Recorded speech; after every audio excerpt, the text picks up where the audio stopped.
नमस्कार दोस्तों, स्वागत है आपका अपने YouTube चैनल डुगू कोचिंग सेंटर में। आज मैं आपके लिए लेकर आया हूँ हिंदी व्याकरण की एक और क्लास, जिसमें मैं आज आपको बताने वाला हूँ जो अभी आपका क्लास 10th का बोर्ड एग्ज़ाम होने वाला है, जो आपका 5 फरवरी को है। तो उसमें किस टाइप से क्वेश्चन आ सकते हैं, मतलब मैं IMP क्वेश्चन बता रहा हूँ, ठीक है, पूरी ग्रामर से, हिंदी ग्रामर से, जो कि मोस्ट रिपीटेड क्वेश्चंस हैं, जो बार बार परीक्षा में रिपीट हुए हैं, ठीक है। जिसमें मैं आपको बताऊंगा गद्य साहित्य का इतिहास, पद्य साहित्य का इतिहास, जिसके अंदर पूरा रीतिकाल, आधुनिक काल, प्रगतिवाद, प्रयोगवाद, नई कविता और जितने भी अंतर हैं, जैसे कि जीवनी, आत्मकथा, एकांकी, निबंध, इन सब में, ठीक है। और संधि समास, और उसके बाद आता है आपका वाक्य के भेद, अलंकार, रस, मतलब जितनी भी चीज़ें हैं टोटल हिंदी ग्रामर में, उसका मैं पूरा आपको एक सेपरेट ये पूरे वीडियो में आज आपको बताऊंगा, ठीक है। और ये जो आज की क्लास रहेगी, इसमें मैं सिर्फ आपको इम्पोर्टेंट क्वेश्चन ही बताऊंगा, ठीक है। तो ये आप कर लीजिएगा। तो सबसे पहले हम देखते हैं अंतर, ठीक है। टोटल आपको 6 अंतर बताऊंगा, इनमें से आपके पेपर में आएंगे ही, ठीक है। पहला अंतर है आपका नाटक और एकांकी में। पहला नाटक और एकांकी।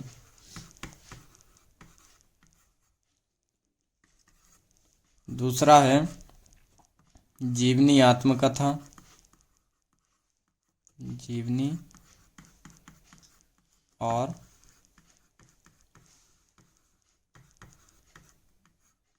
आत्मकथा। तीसरा है आपका कहानी और उपन्यास में अंतर।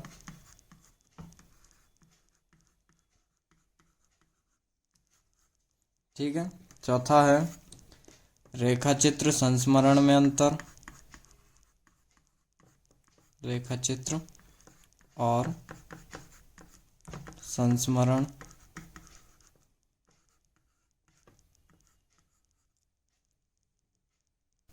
पांचवा है आपका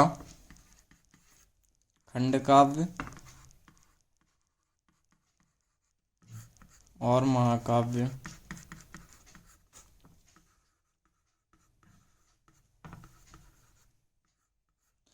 और छठवा है आपका संधि और समास।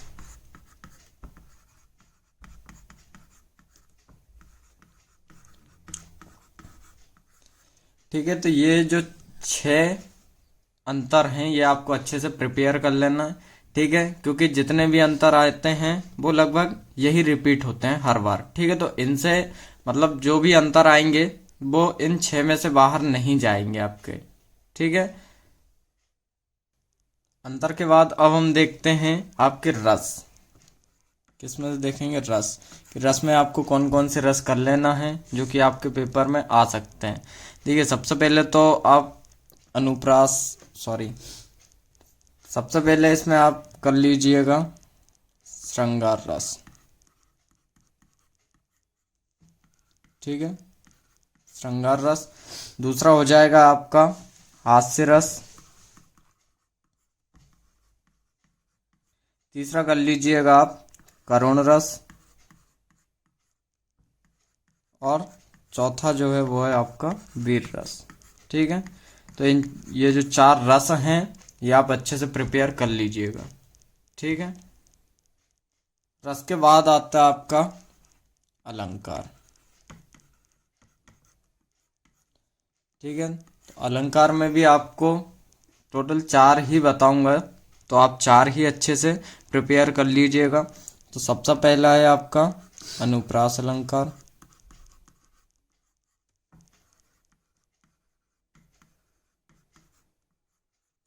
ठीक है।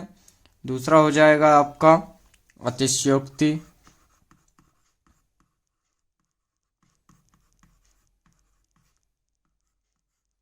तीसरा मानवीकरण। और चौथा हो जाएगा आपका अन्योक्ति अलंकार, ठीक है।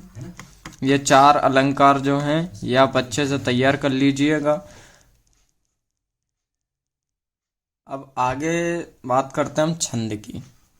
ठीक है, कि आपको कौन कौन से छंद पढ़ने हैं, और आपको जितने भी टॉपिक बता रहा हूँ वह आप अच्छे से तैयार कर लीजिएगा। और यदि इन टॉपिक में आपको किसी प्रकार की समस्या आती है तो हमें कमेंट करके ज़रूर बताएं। ठीक है, उस समस्या का हम निराकरण जरूर करेंगे। देखिए, छंद में आप कर लीजिएगा सबसे पहले तो दोहा छंद। ठीक है, फिर उसके बाद कर लीजिएगा रोला, चौपाई, उल्लाला छंद,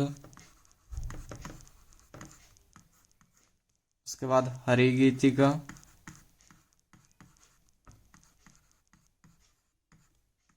और गीतिका। ये छंद आप अच्छे से प्रिपेयर कर लीजिएगा। ठीक है, अब बात करते हैं हम काव्य की। ठीक है, क्या काव्य, काव्य से एक क्वेश्चन आपका आता ही है। ठीक है, तो इसको आप अच्छे से कर लीजिएगा। सबसे पहले तो काव्य होता क्या है, मतलब उसकी परिभाषा कर लीजिएगा आप। ठीक है, काव्य की परिभाषा कर लीजिएगा। काव्य का अर्थ क्या होता है? काव्य का अर्थ सिंपल होता है, आनंद का अनुभव करना। ठीक है, तो इन काव्य की परिभाषा दी थी आचार्य विश्वनाथ ने दी थी कि रसात्मक वाक्यम काव्यम। ठीक है, मतलब रस से युक्त वाक्य को हम क्या कहते हैं? काव्य कहते हैं। अब उसके बाद परिभाषा हो गई है, अब उसके बाद हमें क्या करना है? उसके प्रकार देखने हैं।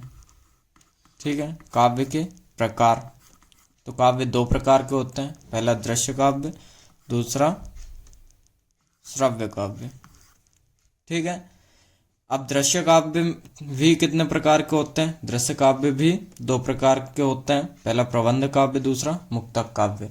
फिर प्रबंध काव्य तीन प्रकार के होते हैं, वो होता है खंड काव्य, महाकाव्य और आख्यानिक गीत। ठीक है, तो इसमें जो मेन है, सबसे पहले तो आप काव्य की इसकी परिभाषा है मेन। ठीक है, दूसरा इसके प्रकार, दोनों ही कर लीजिएगा। दृश्य काव्य मतलब दृश्य, दृश्य का मतलब क्या होता है? देखना। तो हमें नाम से ही समझ में आ रहा है, दृश्य मतलब देखना। जिस काव्य को देखने से आनंद की अनुभूति होती है उसको हम क्या कहते हैं? दृश्य काव्य कहते हैं। और श्रव्य काव्य मतलब, श्रव्य का मतलब क्या होता है? सुनना। ठीक है, तो जिस काव्य को सुनने से आनंद की अनुभूति होती है उसे क्या कहते हैं? हम श्रव्य काव्य कहते हैं। ठीक है, ये आप याद रखना। इसके बाद आता है आपका और क्या करना है इसमें? इसमें आपको करना है महाकाव्य। ठीक है, क्या करना है? महाकाव्य और खंड काव्य। ये दोनों आपके बहुत ही इम्पोर्टेंट हैं, पहला महाकाव्य, दूसरा खंड काव्य। इन दोनों में से लगभग एक क्वेश्चन आपका पूछा ही जाता है। वो क्वेश्चन किस टाइप से हो सकते हैं वो भी देख लेते हैं। देखिए, महाकाव्य सबसे पहले तो इन दोनों की ही क्या पूछ ली जाती हैं? विशेषताएं। क्या पूछ ली जाती हैं? विशेषताएं। और महाकाव्य खंड काव्य के नाम। ठीक है, और उनके लेखक के नाम, या ठीक है, मतलब सब क्या है? महाकाव्य और खंड काव्य की क्या विशेषताएं हैं, और एक एक या दो दो उनके नाम और इनकी परिभाषाएं। ठीक है, महाकाव्य की परिभाषा यहाँ पे लिख देता हूँ मैं, परिभाषा याद रखना आप। महाकाव्य किसे कहते हैं, खंड काव्य किसे कहते हैं, फिर महाकाव्य की विशेषताएं या खंड काव्य की विशेषताएं, महाकाव्य के नाम और उनके लेखक के नाम, और खंड काव्य के नाम और उनके लेखक के नाम। ठीक है, तो काव्य में आप इतना कवर कर लीजिएगा। ठीक है, इतना पढ़ लेंगे आप तो इससे बाहर काव्य में नहीं जाएगा कुछ भी। इसके बाद आता है आपका भक्ति काल।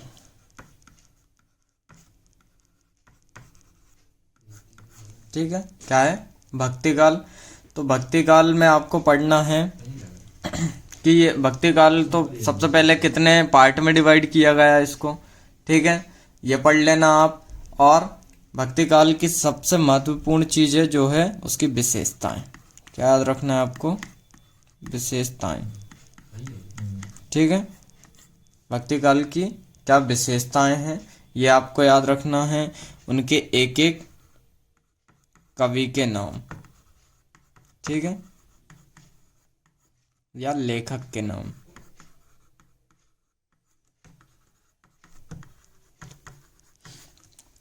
ठीक है, क्या क्या याद रखना है? विशेषताएं, कवि के नाम या लेखक के नाम। ठीक है, जैसे राम भक्ति शाखा के प्रमुख कवि कौन है, या कृष्ण भक्ति शाखा के प्रमुख कवि कौन है, निर्गुण भक्ति धारा के कौन है, फिर उसमें ज्ञानाश्रय के कौन है, और प्रेमाश्रय के कौन है। तो ये सब आपको याद रखना पड़ेगा। ठीक है, फिर इसी प्रकार आपको वीरगाथा काल का भी याद रखना है।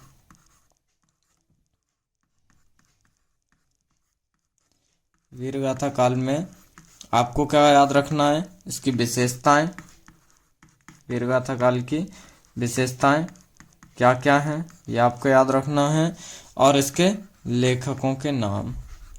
ठीक है, या एक लेखक का नाम किसी का भी याद रख लेना, वैसे आप 2 याद कर लीजिएगा लेखकों के नाम। ये आपको याद रखना है वीरगाथा काल में। ठीक है, इसके बाद आपको बहुत सारी चीज़ों में एक ही चीज़ पूछी जाती है, जो है उसकी विशेषताएं और लेखकों के नाम। तो मैं बता देता हूं कि वो कौन कौन से हैं। देखिए, छायावाद, इसमें भी आपको इसकी विशेषताएं बतानी है और लेखकों के नाम। फिर प्रगतिवाद,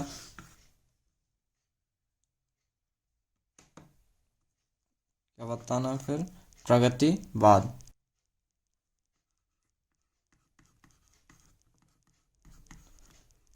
उसके बाद प्रयोगवाद, उसके बाद नई कविता,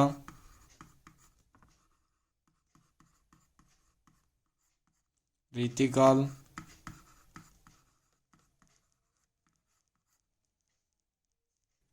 और अभी हमने पीछे देखा है भक्तिकाल।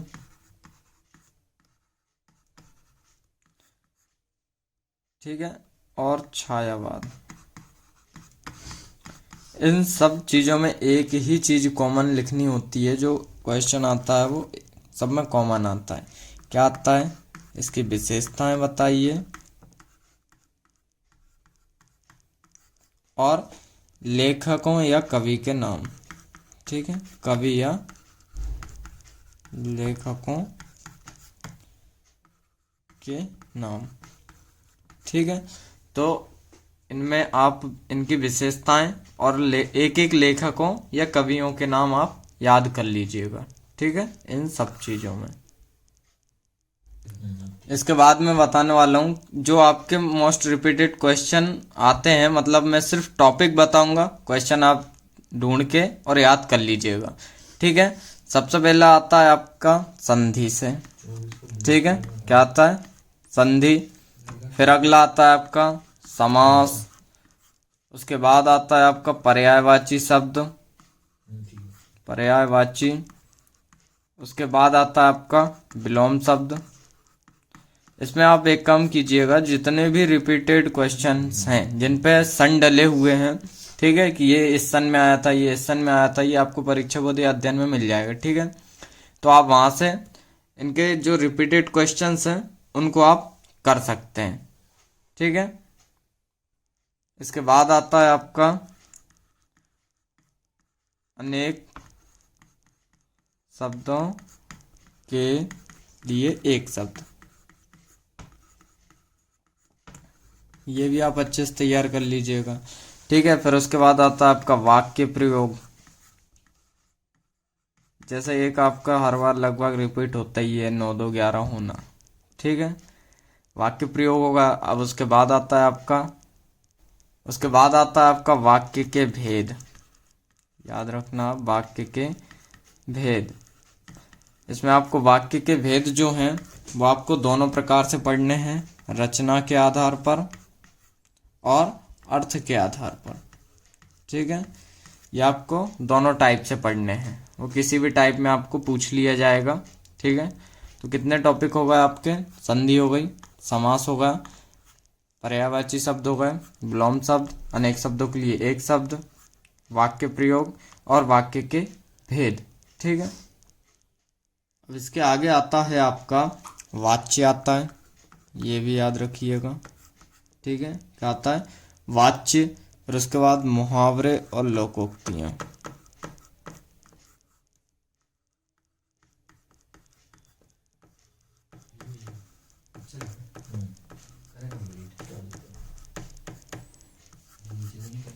ठीक है, मुहावरे लोकोक्तियाँ हो गई। उसके बाद अनेकार्थी शब्द तो हो ही गए आपके। फिर वाक्यांश के लिए एक शब्द, वाक्य के भेद, हाँ, और शब्द शक्ति। क्या आता है? शब्द शक्ति और शब्द गुण।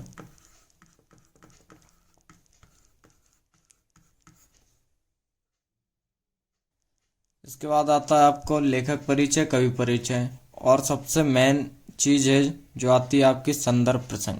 ठीक है, क्या है? संदर्भ प्रसंग, व्याख्या और विशेष। ये चीजें आपको पूछी जाती हैं और अधिकतर बच्चे गलत करके आते हैं इसको। ठीक है, तो इसको आप अच्छे से प्रिपेयर कर लीजिए। सबसे पहले संदर्भ होता क्या है? ठीक है, आपको जो भी वहाँ पे लाइंस दी होंगी या एक पूरा पैराग्राफ दिया रहेगा, ठीक है, तो उसमें आपको क्या करना है? सबसे पहले तो उसको पहचानना है कि ये कौन से चैप्टर से मिलता जुलता है। ठीक है, आपने अच्छे से पूरे पाठ तो पढ़ ही लिए होंगे। ठीक है, सबसे पहले आपको देखना है कि हाँ ये इस पाठ का हो सकता है। ठीक है, तो संदर्भ में हम क्या लिखते हैं कि प्रस्तुत पंक्तियां, प्रस्तुत पद्यांश या गद्यांश हमारी पाठ्य पुस्तक, जो भी आपकी पाठ्य पुस्तक का नाम हो, ठीक है, उससे लिया गया है। इसके लेखक या कवि जो भी हैं वो ये हैं। ठीक है, ये इतना आपको लिखना है संदर्भ में। किस में लिखना है? संदर्भ में। प्रस्तुत पद्यांश, गद्यांश या पंक्तियां। यदि गद्यांश है तो आपको गद्यांश लिखना है, और यदि पद्यांश है तो पद्यांश लिखना है। ठीक है, इतना आप लिख देना। प्रस्तुत पद्यांश या गद्यांश हमारी पाठ्य पुस्तक, जो भी पुस्तक का नाम हो वो डाल देना। ठीक है, उससे ली गई हैं, उसके चैप्टर का नाम याद हो तो लिख देना, नहीं तो कोई जरूरी नहीं है। ठीक है, और इसके लेखक, लेखिका या फिर कवि ये हैं, या कवियत्री ये हैं। ठीक है, इतना आपको संदर्भ में लिखना है। अगला है आपका प्रसंग। क्या? प्रसंग। प्रसंग में आपको वो चीज लिखना है जो आपको, जैसे मान लो एक गद्यांश दिया है, ठीक है, तो उसमें से आपको जो भी उसका सार निकल के आ रहा है, जो भी आपको उसमें इंपॉर्टेंट लग रहा है कि हाँ इसमें इसके बारे में समझाया गया है हमें, ठीक है, तो वो आपको एक लाइन में लिखना है। ठीक है, उसमें हमें उसकी पूरी व्याख्या नहीं करनी, उसको बड़ा चढ़ा के नहीं लिखना। प्रसंग में क्या करते हैं, हम उसका पूरा एक सार निकाल लेते हैं कि हाँ इसमें ये मेन चीज हमें बताई जा रही है, या इससे हमें ये सीख मिल रही है। ठीक है, जो भी गद्यांश से पद्यांश दिया है उससे आपको जो भी सीख मिल रही हो वो आपको एक लाइन में लिख देना। ठीक है, फिर उसके बाद आता है आपका व्याख्या। ठीक है, व्याख्या लिखते समय बहुत से बच्चे गलती कर देते हैं, उसको मतलब व्याख्या को जो है अपनी भाषा में ही हर कुछ लिख देते हैं। व्याख्या लिखते समय आपको एक चीज का विशेष ध्यान रखना है, जो है जब भी आप व्याख्या लिखना शुरू करते हैं तो उसमें शुरू से लिखिए कि लेखक कहते हैं या लेखिका कहती हैं या कवि कहते हैं या कवियत्री कहते हैं, जो भी उसके जो राइटर हैं वो कहते हैं, यहाँ से आप लिखना स्टार्ट करेंगे। जैसे लेखक कहते हैं कि, फिर उसके बाद जो भी आपको उससे मिलता जुलता समझ में आ रहा है वो आप लिख दीजिए। ठीक है, ये व्याख्या हो गई।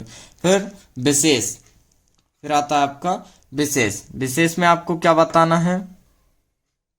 आता है विशेष। विशेष में आपको 2 या 3 लाइनें लिखनी है, उसमें जो भी आपको समझ में आए, जैसे कि पूरा का पूरा गद्यांश या पद्यांश पूरा राम के ऊपर से या कृष्ण के ऊपर से या किसी के ऊपर से, तो आप वो लिख दीजिए। या फिर उसमें कौन से अलंकार का प्रयोग किया गया है, या फिर उसमें कौन से मुहावरे का प्रयोग किया गया है या लोकोक्तियों का प्रयोग किया गया है। मतलब जो भी आपको ग्रामर में से जो भी आपको समझ में आए कि हाँ इसमें इस चीज का प्रयोग किया गया है, तो आप वो लिख देना विशेष में। ठीक है, इसके बाद आता है आपका अपठित काव्यांश या गद्यांश। अपठित काव्यांश या फिर गद्यांश, ये आपको आता है, ये तो सभी को ये शुरू से ही देखते हुए आ रहे होंगे आप। ठीक है, तो इसमें करना क्या रहता है, हमें क्वेश्चंस दिए रहते हैं, एक आपको पैराग्राफ दिया रहता है, तो जो क्वेश्चन रहते हैं उनके आंसर आपको उस पैराग्राफ में से ढूंढकर लिखना होता है। ठीक है, ये तो बहुत ही इजी होता है, सभी को लगभग बन ही जाएगा। उसके बाद आते हैं आपके औपचारिक पत्र और अनौपचारिक पत्र।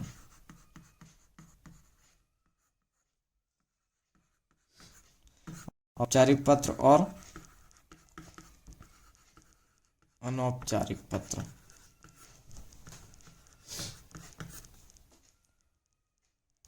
इसके बाद आपको पेपर में और भी चीज़ें पूछी जाती हैं, जैसे संवाद लेखन। संवाद लेखन मतलब किन्हीं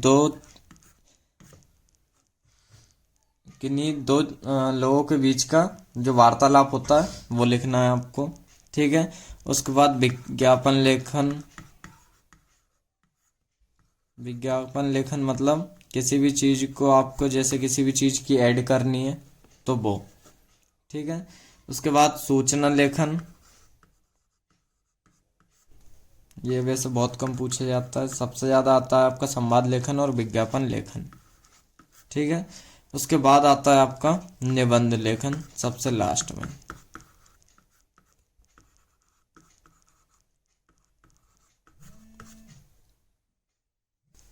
ठीक है, तो आप इतनी ग्रामर कर लीजिएगा, इससे कुछ भी बाहर नहीं जाएगा।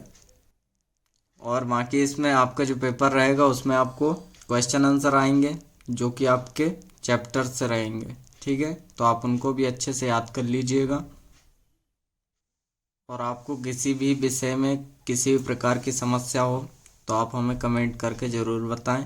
और आज की वीडियो कैसी लगी ये भी हमें कमेंट करके बताएं। और आज की जो वीडियो है या जो आज की क्लास है उसको ज़्यादा से अधिक शेयर ज़रूर करें, ताकि आपके जो दोस्त हैं जिनकी पास होने की कम उम्मीद है वो इस वीडियो को देखकर अपनी तैयारी अच्छे से कर लें और पास हो जाएं कम से कम, ठीक है। तो वीडियो को लाइक ज़रूर करें, चैनल को सब्सक्राइब करें। धन्यवाद।